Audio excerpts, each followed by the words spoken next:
This is Serious Grower Podcast. I'm Anna. I'm an entomologist. I'm a scientist, and I'm using this podcast to talk to all kinds of growers and eaters who are serious about their farms, their gardens, their local food systems. And I'm asking, how can science help? Today's co-host is Jason. He's a regular dude in Oregon who wants to turn his backyard into an edible landscape and an amazing place for his family. Jason and his wife, Mindy, are raising young kids, and they always have a few household projects going. So I thought their yard projects would make a great place to start to explore all the things you can do when you combine plants and living spaces. We caught up in the evening during a post-work wind down. What you drinking? The Shermanator. Shermanator? It's a Fort George Sherman IPA. Can't handle an IPA. It's too much for me. I don't drink beer much anymore, but when I get it, I get a 6-pack of this. Well, you like a hoppy beer. Yeah. You're right where you belong. Oh, another thing we're up to, I think we've decided we need to move our apple tree. What is the word for the one that you grow like on a fence? Espalier. Yes, espalier. Yeah. It's one of those, and I planted it too far off the fence over in this corner and kind of realized what it was later. It's not getting much sun. But our main garden in the backyard has the big long fence line. It would just be perfect for it. You have just one apple tree? Yeah, just one apple tree. It has 4 different varieties grafted. That's right. So I think it would be neat to put it in that spot where it'll just get awesome sun, and I think it would thrive there. But it's gotten kind of big and we have to move it. Probably have to do it in the winter. It'd be interesting.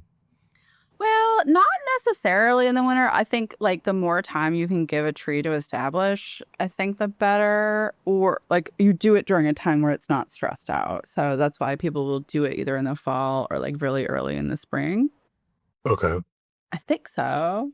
I mean, is there any reason that you're like married to this particular apple tree? Oh, you're thinking just get another one. I mean, how old is it? Like, because like it'll set you back. It'll take like a year for it to recover. Yeah, that's true. And if it would take a year to recover, then it might be worth just buying another one that's going to take a year or 2 to get established. Because like, how has having 4 different cultivars grafted on one rootstock worked out? It's surviving and growing, but it's not really thriving. So far, we've only had apples on one of them. The other 3 haven't produced apples yet. And it's been in the ground, I think, 2 years now. I mean, I get the novelty of having that many different apples on one tree. We don't have space for a bunch of different trees. So like being able to have variety in one was unique to us. I think most of our trees are that way. Our plum tree has different types of plums, and then we have a fruit salad tree which has the peach and 2 plum.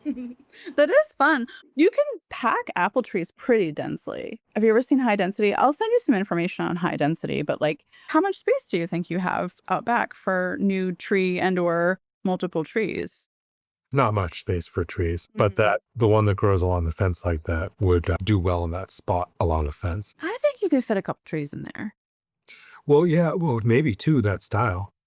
That way you could have multiple varieties and not necessarily like on one stem. Yeah. I'll send you some instructions because like the ultra high density stuff, like not only does it have really strict instructions about like how close together you plant them, but it'll also give you instructions on like when to prune, when to do X, Y, or Z. That is fun though to have all these like wacky land, different fruit, like the fruit salad. Yeah, I think that was just the fun part of it for us to have the different things. But it seems like some of the branches don't do well and others thrive on those types of trees, at least in my limited experience. I mean, in general, about how much fruit do you get off of those trees? Well, they're all pretty new. So the plum tree, I think this will be the first year we get actual fruit off it. Last year, there was like a handful of like edible things on one of the limbs. The peach tree actually does pretty well. We got, I don't know, maybe a dozen peaches. We got earwigs in them, but if we just go into the pit and the peach was completely edible, so you take the pit out. And that's very James and the Giant Peach, speaking of like childhood memories. Yeah. Do you know what's wild? Like commercially in Washington State, they were doing this project where they were collecting earwigs from peach orchards and releasing them in apple orchards. What do they eat in the apple orchard? They're omnivores, they're predators. So because apple fruit are a lot harder than peach fruit, they don't damage apple. But they do eat pest insects. So the way that they collected them is they take like corrugated cardboard and put it like around the tree Or they would like have rolled up corrugated cardboard and the earwigs just loved being inside them and they'd crawl inside and then they'd take them and like, I think they'd just drop them out of a helicopter or something. I forget what it was. They're always doing something crazy out in like Washington Apple. But that might be the way that you collect your earwigs on your peach tree. You could put like corrugated cardboard around. I wonder if that would work. You'd have to keep an eye on it to see if it gets too wet because some people will do like stick them on the trunk, but sticky stuff sucks. Like you can't get it off. Like you can't wash it off with soap and water. So like it's called tanglefoot. That's a possibility. But I wonder if like doing corrugated cardboard around it would get them. Yeah. Well, certainly in the summer when it's not raining out, it would stay dry. Just do a ring of it around the base of the tree? Yeah. Okay. Yeah. You get like your next Amazon box. The thing about earwigs, and I don't know if this will win any hearts and minds, is they're one of the very few insect species that does any kind of maternal care. Like they will have a little nest of babies and they'll protect them for a little while. Maybe that's why they thrive. They don't all get eaten. We hatched praying mantis a couple of years ago and there was tons of them hatched. It was really neat to watch. But then after that, I think we saw one the whole summer. So who knows how many of those get eaten. Well, they eat each other. Or each other or whatever. Yeah. Yeah. The way that they hunt is just visual, like anything that's moving. So any moving insect that's near it when it hatches out, like if it's their brother or sister. Did just eat it. Wow. Yeah. That's where that whole story about how praying mantis females will eat their mates afterwards, that might be kind of a myth because in real life, praying mantis males, after they mate, just get the hell out of Dodge. They run. But in captivity, they can't go anywhere. So yeah, the female will eat whatever's in her enclosure. Oh, okay. Interesting. So it's not just like part of the ritual necessarily. Probably not. I don't know. I mean, there are such things as nuptial gifts. Like sometimes a male will bring a female like a fly and she'll eat the fly while he's copulating with her. And like part of that is to keep her busy, but part of it is like an evolutionary benefit that she like has a snack that benefits her. But in certain species of flies, they have different species that like represent different stages of the evolutionary development. So like the lower flies will give their nuptial gift of a fly for her to eat. And then like others will wrap it in like a little present. Like they'll kind of like shit out some white fuzzy stuff and wrap the gift. Some of them have gotten to the point where they've evolved just to give her the wrapping. Like they'll eat the fly and they'll give her the wrapping. And she's like, "Where's my fly?" And he's copulating.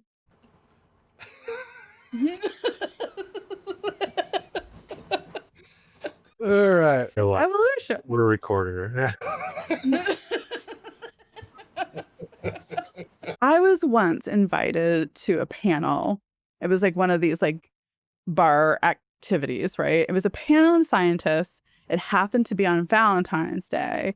And I guess like their speaker had dropped out at the last minute. So they said, let's put together a panel of biologists to talk about the science of mating.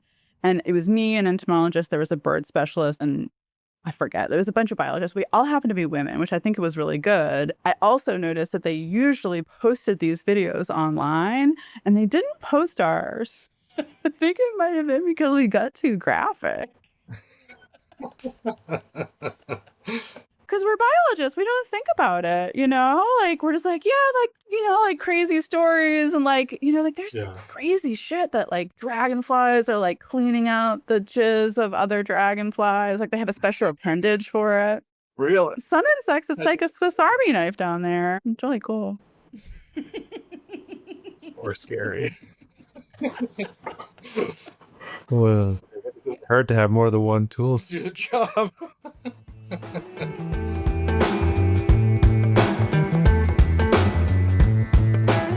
I'll have to have Jason report back about his earwig mass trapping efforts this year, but I am curious to see how many apple trees he might be able to fit in that space. In a commercial setting, modern, high-density orchards can have significant second and third year yields if trees grow well in their first year. The term Jay and I were using, espalier, that's not quite right here. That's actually a term specifically used for ornamental horticulture. I read an extension document from Terrence Robinson that I will leave in the show notes that referred to this training method as feathering. I had never heard that term before, but it kind of makes sense. Certain varieties can be planted as close as 3 feet apart, quite tight. Each year, those whips, which is like the straight up and down thin little trunks, they will put out lateral feathers that are pruned back each year. And there's different strategies to this. You might have heard terms like tall spindle or vertical access. Those are pruning strategies. Check out the link in the show notes if you want to get serious about it. The author of this resource is famously prescriptive, so it reads more like an instruction manual. Get into it. And back to my conversation with Jason. Oh, here's a question for you, and this maybe is a question for Mindy. I was very curious to hear about you all purchasing osmia bees for the garden, and I wanted to know why. Those are the mason bees? Mhm. Yeah. Well, the kids had a little project on them at school, and I think they pollinate, right? They're pollinators. They had a project on them, and then they got a kit to build the mason bee home thing. So we hung them up. And nothing, and they were there for like 2 years and nothing happened. And then Mindy was on Facebook Marketplace and randomly saw some guy that was selling the cocoons. So I think we had like $10 and he gave us 60 of them or something. And some free lip balm that he makes because he also does honeybees with his warming up. He's a really nice man. So we had a bunch of cocoons and it was just more or less for fun and to pollinate. Well, you're on the West Coast, so I would imagine that these osmia bees, the mason bees that you got, are probably from where you're from. But there's a little bit of an issue with people buying them into the East Coast from California. Yeah. So recently, Connecticut passed a law that you have to have a license to purchase any kind of pollinator. Oh, okay. And it's like a biosecurity thing. So I talked to a lady who is a bee specialist from Connecticut. She specializes in bumblebees specifically. So she'll go out and not only will she track different species, like rare species, but she does some research with specialist feeders. So like some bumblebee species will eat pollen from all of the different plant types. And some bumblebee species only eat pollen from this one group of plants. So she's the one who studies those folks. And she's doing this thing where she's planting common gardens all over the state and all over New England to see how long it takes these species to find these gardens. Kind of asking this question of all of this cultural pressure that people have to plant a pollinator garden. What is that doing? Right. Oh.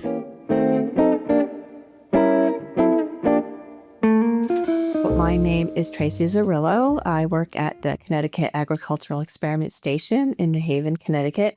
I've worked there since 1992, and I have been studying wild bees now since about 2010. Prior to working with bees, I did a lot of work on organic farms, trying to find ways to help farmers deal with their pests. Worked on Colorado potato beetle a little bit, pepper maggots, squash bugs. Yeah. But I finally have found so I should say insects because there's more than one species. Of course, there's more than one species of bee. In Connecticut, we now have about 395 species of bees. That's our latest tally. We added a bunch of species last year that were caught in our state for the first time. And we suspect that there's probably more species hidden just in habitats that people normally don't go into. So we're going to make a concerted effort this year to go out and look for some of these rare bee species.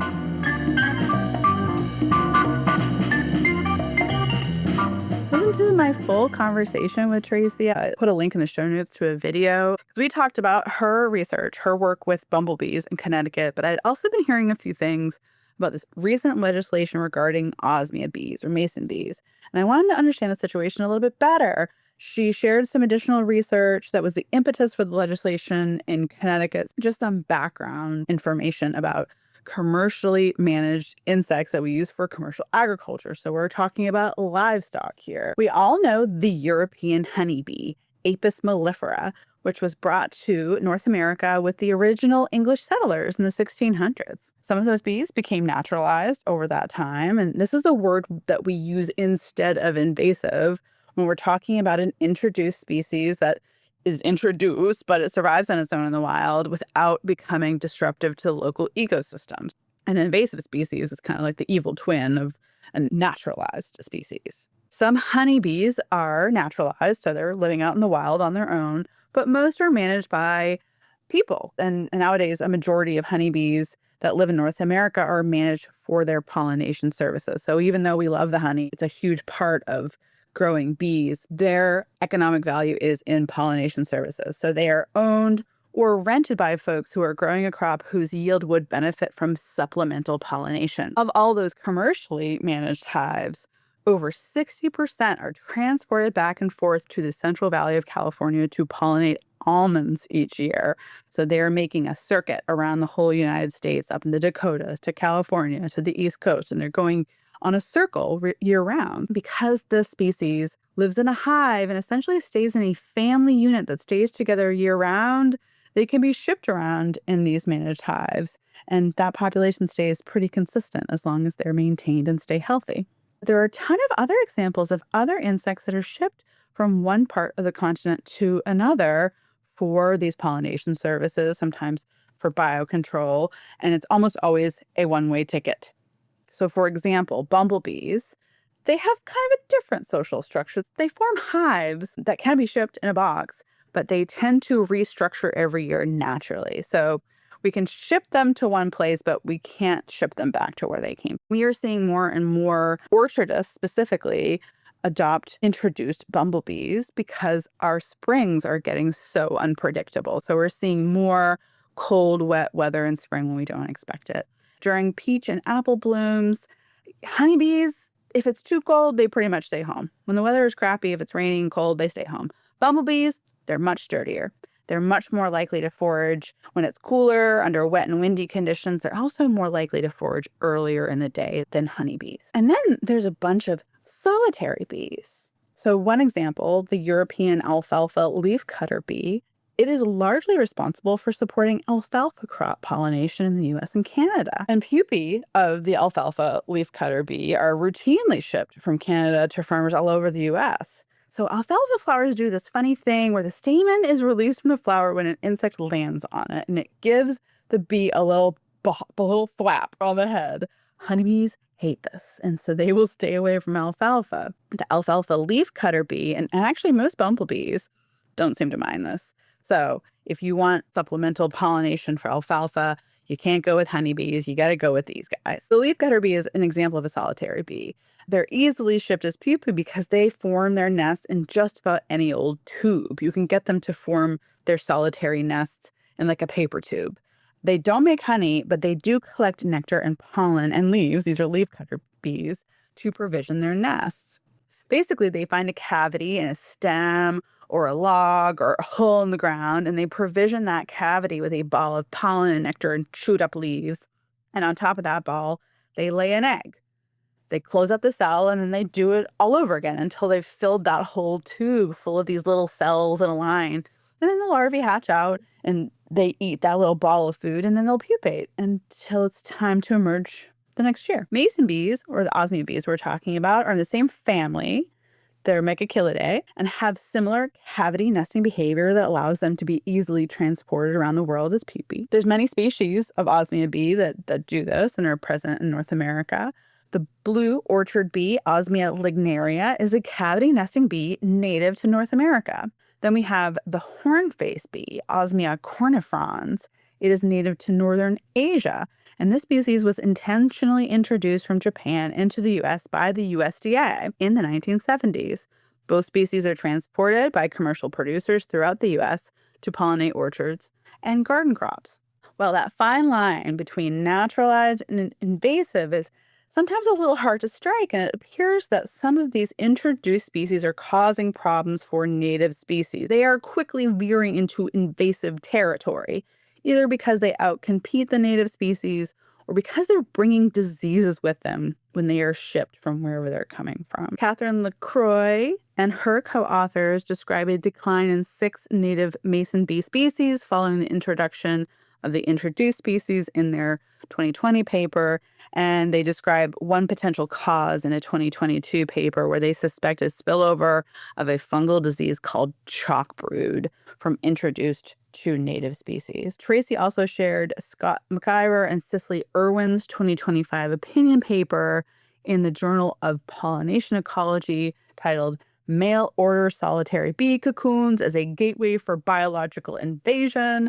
In this paper, they summarize their concerns about the unregulated online trade of solitary bee cocoons, particularly mason bees. These bees are marketed as tools to enhance pollination, so it is totally understandable why the public sees this practice as not just benign, but doing a good thing for biodiversity. However, these mail order cocoons can include multiple species, including the invasive ones that are difficult to distinguish from native bees. And then there's some native species that are from different parts of the country, and I'm not really sure what makes something naturalized versus exotic. There's another term we hear a lot. And no matter what species we're talking about, they might be bringing pathogens with them. It is confusing. So you can see why I need Tracy's help to understand the situation a little bit better.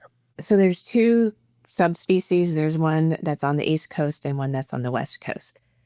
And then there are some non-native species of mason bees that were brought in for agriculture, or one was actually brought in intentionally. The other one just kind of hooked a ride and came along as well, too. They both seem to be displacing our native bees. There is a bunch of research coming out showing that as the populations of these exotic bees are going up, the populations of our native bees are going down. It could be competition, could be disease. Those osmia species, to the average person, even if they're like a really well-trained amateur entomologist, they probably look pretty similar, but they're not related because they're coming from different places in the country. Is that kind of... People may be able to tell them apart in the field. Most of our native osmia are blue.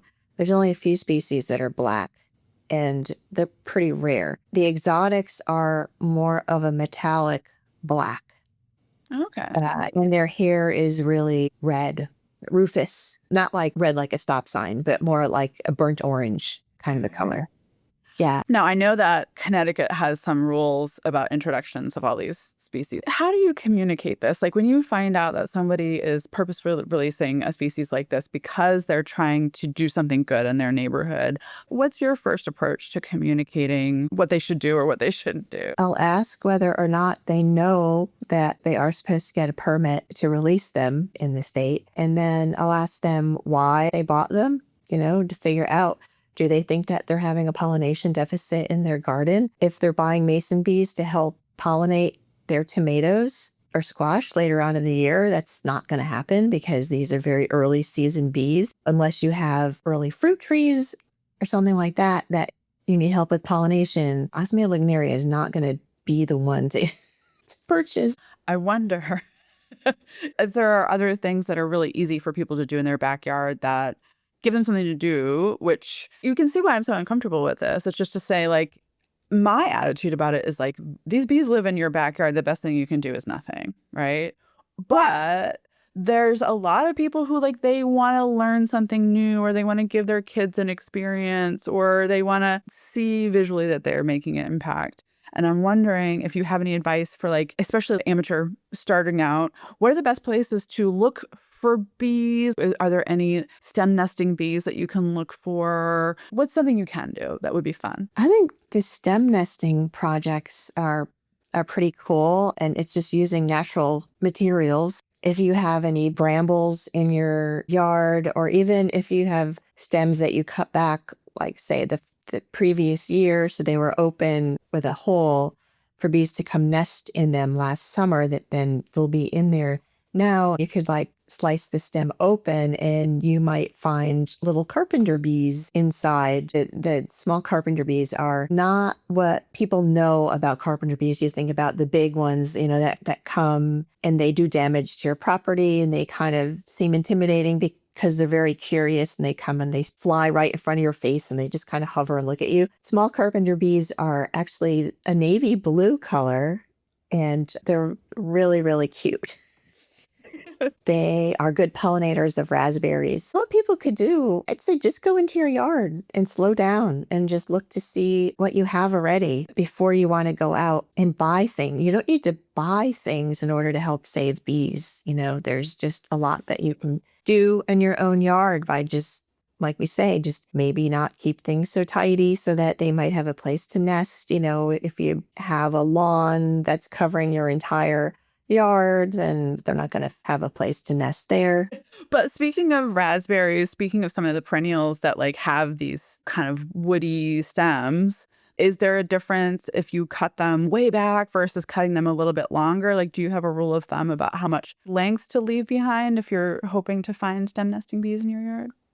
The general recommendation is to leave between 12 inches and 18 inches of stubble. There's a lot of really cool research that could be done, to see what types of flowers that these bees are using for a nesting habitat. If people wanted, they could plant those flowers in their yard instead of going out and buying bee hotels. You could just plant some heliopsis, cut it back in the fall or in the spring of the following year, and then you'll have bees coming in to nest that year, and then you'll just have a cycle of just providing habitat instead of buying habitat.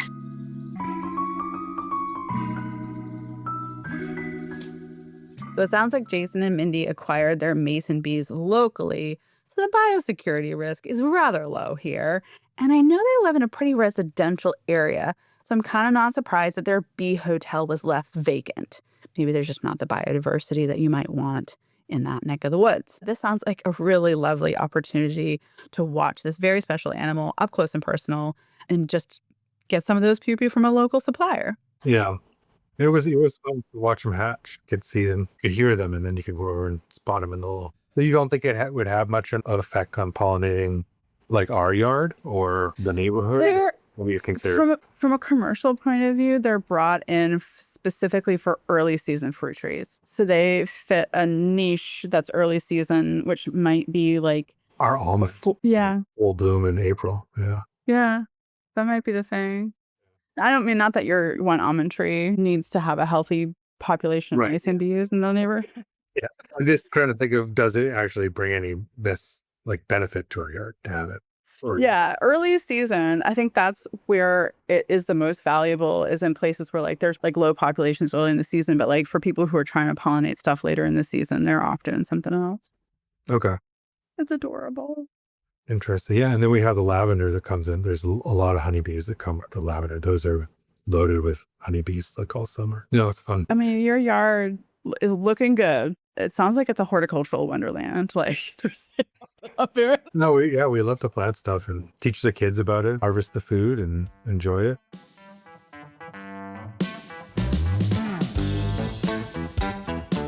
All right, I'll leave it there for now. Thanks so much to Jason and Mindy. Thanks to Tracy Zarillo at Connecticut's Agricultural Research Station. And thank you for listening. Serious Grower Podcast is a production of New Hampshire Community Supported Research. If you are interested in becoming a co-host or would like to learn more about our mission to democratize agricultural research, visit our website at nhcsr.org and check out our YouTube channel at NHCSR, where we are sharing insights from the agricultural research community and vlogging about our research efforts on the farm. You can support this work by liking and subscribing, and even better, consider joining our Patreon community.